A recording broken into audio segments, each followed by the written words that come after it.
Maulan mga idol, maulan.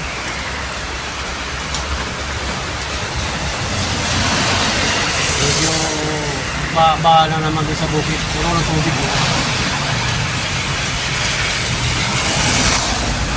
Wala pa ito nung November, umuulan na dito sa rito.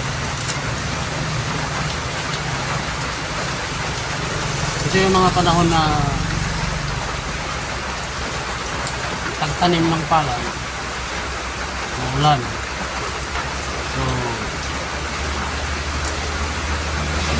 hindi gaano kagandahan yung resulta nito pagdating ng Marso. Kasi hindi maganda sa palay yung masyadong ulan. Hindi maganda yun. Lalo na kung matimpuhan na nagbubulak-lak, umuulan. Apak. Gandang hapon mga idol. Bunok. Parehang ulan dito, wala namang bagyo.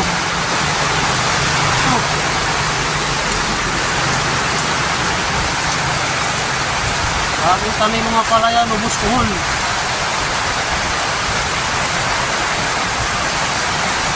Bagong lakas.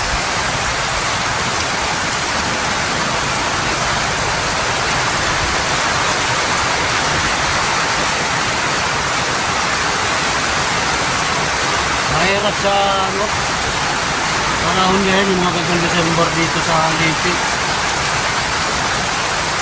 Madalas ulan. Bumabahe. Leyte, Samar, Bicol. Yan. Leyte, tapos Surigao. Ulan ngayon dito. Hindi ulan lang, malakas na ulan.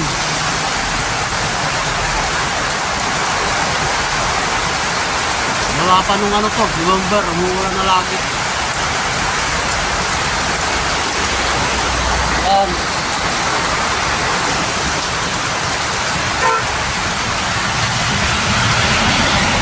Ito nga pala tayo sa Karagarak.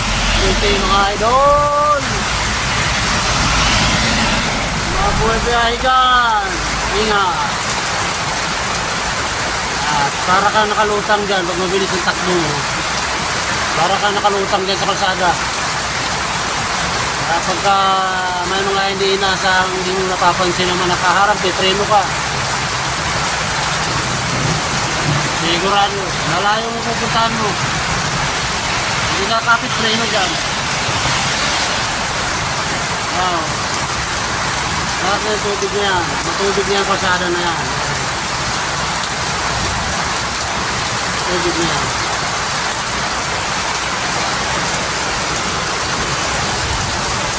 Wala namang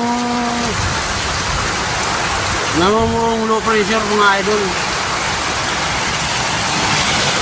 Kahapon inanood ko yung update ng Pag-asa. Ang balita sa Luzon mulan, dito wala.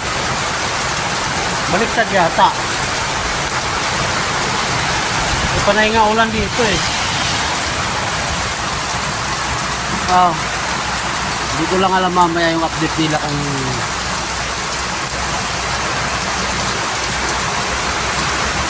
mayroon ng namumuong low pressure sa Pacific. Kasi itong Leyte mga idol, nakaharap to sa Pacific. Yang Surigao, dito tayo sa eastern side ng Visayas, saka eastern side ng Mindanao, eastern southeast ng Luzon. Ayan, may nakaharap sa Pacific ko yan. Pero madalas dito talaga sa Visayas ang dumadaan yung mga malalakas na bagyo.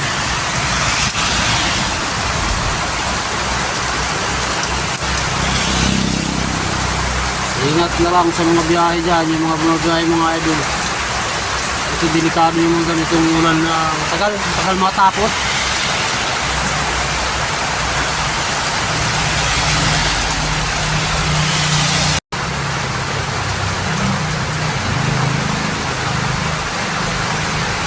pagtigil. Tuloy-tuloy.